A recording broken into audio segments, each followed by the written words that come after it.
At one point I was basically using these pallets for fencing until I could afford something better. But now, well, last year I had 12,000 pounds of hay delivered, and I had to just dump it right on the ground.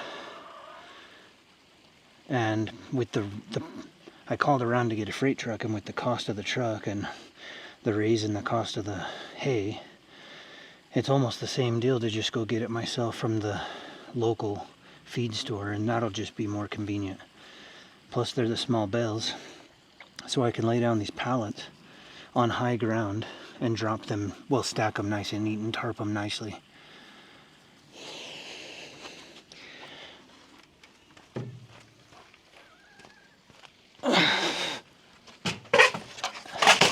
Dang it. Got a good one here.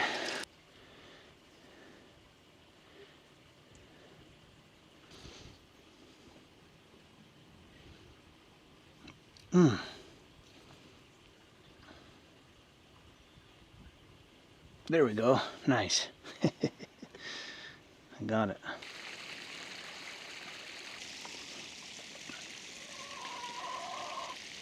As far as the fence goes, I'm going to keep, I've already got all the posts, so I'm just going to keep hiring guys to drill the auger holes and put the posts in. And then as soon as I can, I'll order another massive load. Or I might haul it if it works out best, but I'll be getting some more of those 2x8 panels that the cabin, the pergola, and the fence are lined in.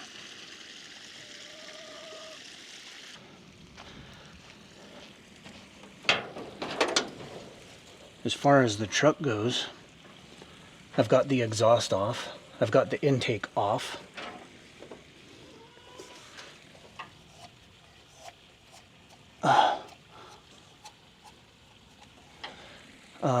I ordered a new gasket, so I've got to set up the intake on a flat surface and sand it down to match the thickness of the exhaust a little bit better.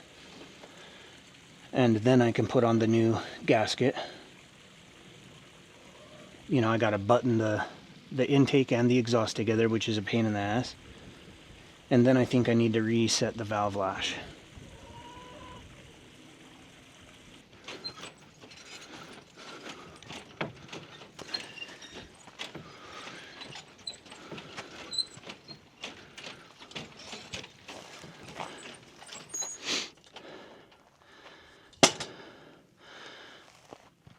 This is, well, this area back here, I want to build a shop, or a shed, eventually. I think maybe 30 feet, and I'd like to have a 2-post lift, kind of a mechanic shop on the one end, but a lot of room for hay storage.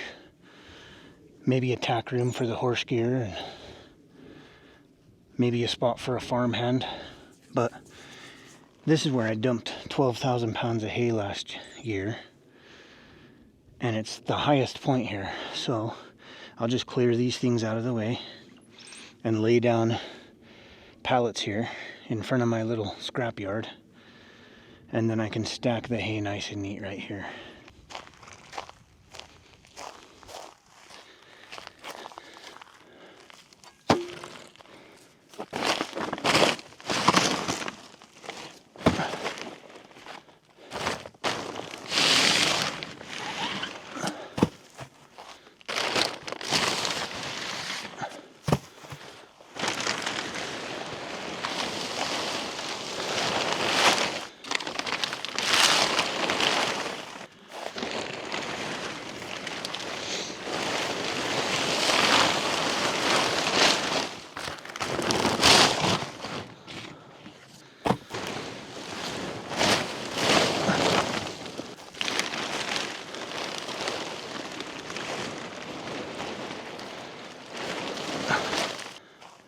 Oh, a lizard. Hey, buddy. This stuff makes really good mulch. So instead of just covering it and letting it go bad, or, you know, I'll move it into a pile, and then I can use it as mulch on the gardens or wherever I want it. Oh, old batteries and rotors make good weights for the tarps. I won't need them as much with the pallets though, because then I can strap right down to the pallet, and the pallet won't go anywhere because the hay's on it.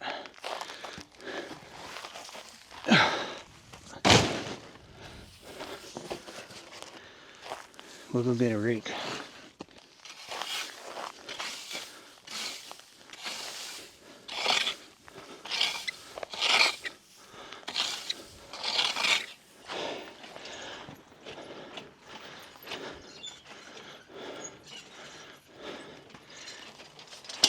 This is all part of my no hay left behind protocol. Oh, I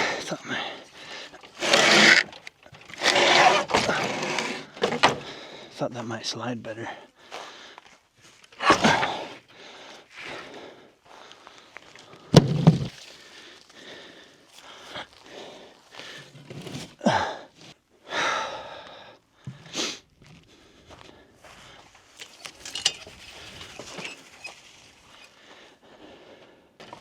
These might end up just going in front.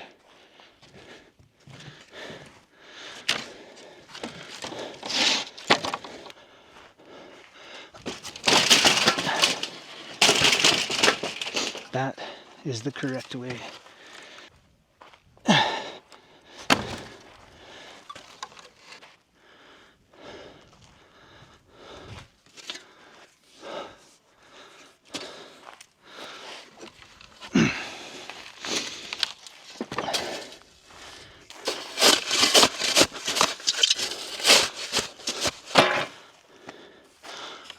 Oh, well, that'll probably do for now. I've got one pallet that's probably longer than this whole thing, and so maybe I'll get help to bring it over and then cut it at the right lengths to just add it and just make this maybe twice as long roughly. And this will be enough to get me started though. I might get hay. I was going to get hay tomorrow, but I think it's going to rain, so.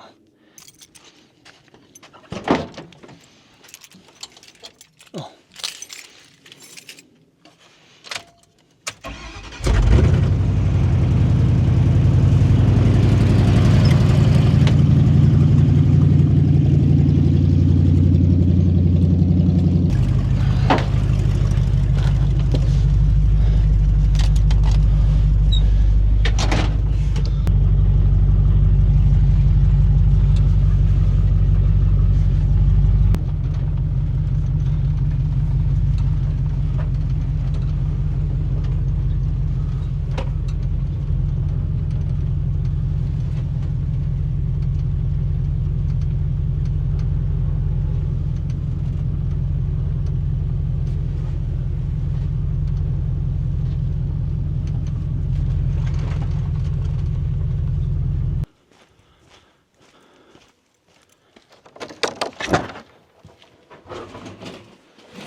I can see there's a leak, and it looks like there's already Fix-A-Flat in it, and it's not leaking crazy fast.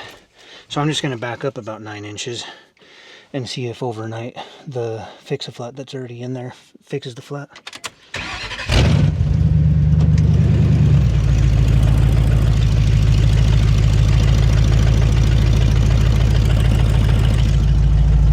To save money in the past, you know, buying hay at the feed store is a lot more money than going a long way to get it and haul it in. But I can only fit 2 of those 1,000-pound bales in here, so that's 2,000 pounds. And then to do that every month, it adds up. That's, you know, it's a good 4 or 6 hour, it's about a 6-hour day just to go there and back. So there's a lot of gas cost. Maybe upwards of $100 in gas. Basically kills an entire day of time. You know, I gotta unload it when I get back still and all that. wear and tear on the vehicle. And so then the next step from there was I paid a guy to haul 12 of those in, and that cost me about $400. And I talked to him then. I said, would you like to do it again? He said, absolutely. Yeah, I'd love to do it again. So for a whole year, I've been, well, over since fall to now, I've been planning on that. And then for some reason he backed out. And so I've been trying to find another truck, and I'm in the middle of nowhere, so it takes time. And the new truck wants a couple $100 more. So that increase in cost, and then the hay went up between both of them. And then the uncertainty of, you're hiring someone to drive a long way. They might get lost. Something could happen. Then you got to maybe lead them in. There's just all these other things involved. It might just be better at this point to take the trailer down, pull the tanks off, see how much I can fit in there, because they're the small bales. I might be able to get, maybe I can get 6,000 pounds in there. Stack it high, tarp it, strap it down. So 2 loads would put me at the same amount that I paid that guy to haul in. And it'd probably cost me $100 in gas instead of $400 for the initial delivery. And at the end of the day, then it's pretty well a wash. And one benefit is I can hand stack them all nice and neat on pallets instead of having a dump guy just dump them. And those are just things you think about as you go, when you look at it, you're like, wait, the hay's way more money per pound at the feed store. But when you add everything up, sometimes it's a wash. And this time it's a wash.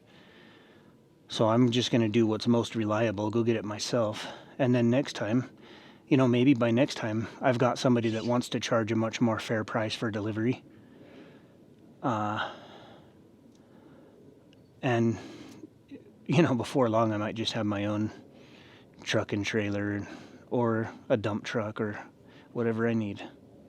A dump truck would actually be pretty ideal because I could use it to haul, depending on the truck. I could get an old 450 or something, be able to haul 14,000 pounds. So that'd almost be 2,000 gallons of water if you had a container for it. That'd be amazing, a huge amount of water. And then also, I could use it to haul hay and just dump the hay. I could use it to haul rock. I could move dirt on my land. And it would save me the cost of buying a truck that can handle that much weight. This truck can't haul 14,000 pounds. And then, so if I wanted to do it the other way, it'd be a truck and a trailer. It'd cost more money for sure. So just an old ass, reliable dump truck would be pretty good for me. This hay won't be like this forever. It'll slowly break down over time and compost and become a nutrient dense soil. So I'm just kind of building myself a yard here the slow way. But slow things have a way of compounding. One day you wake up and you're like, holy smokes, my whole homestead's green.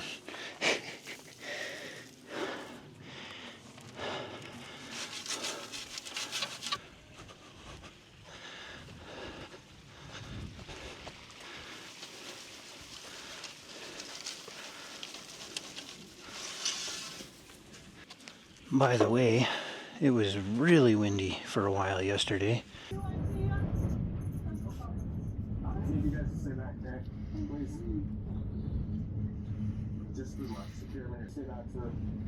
Holy smokes. I don't think I've ever seen that much dirt blow through. Uh-oh. Oh my gosh. Oh, there goes the horses.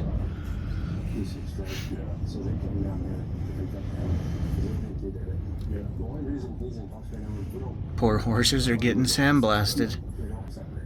Holy smokes, that was intense.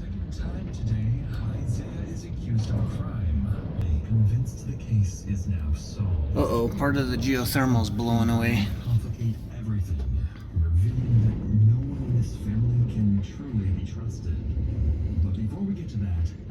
You see that piece in the front kind of flapping?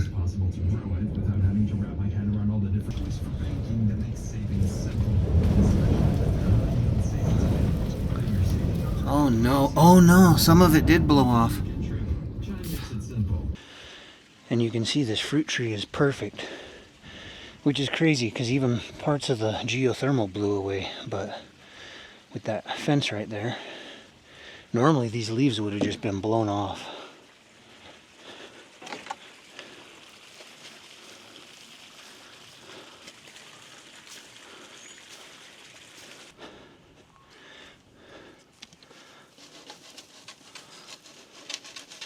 You know, a lot of people ask me about how to start a frugal homestead, and you don't need this. I offer all kinds of free resources on my website. But this is my systems-based book on how to build a sustainable life. It's the best book I've written. I'm proud of it. And on June 20, I'm hosting another workshop, a live workshop and Q&A. And if you've got questions about how to start a homestead, I can walk through your specific situation with you together. What I do know is if you want to move forward with less uncertainty, more confidence, and to get all of the information you need in one place quickly, then you'll want to pick up the Frugal Off-Grid path. It looks like we'll have to pick up hay tomorrow.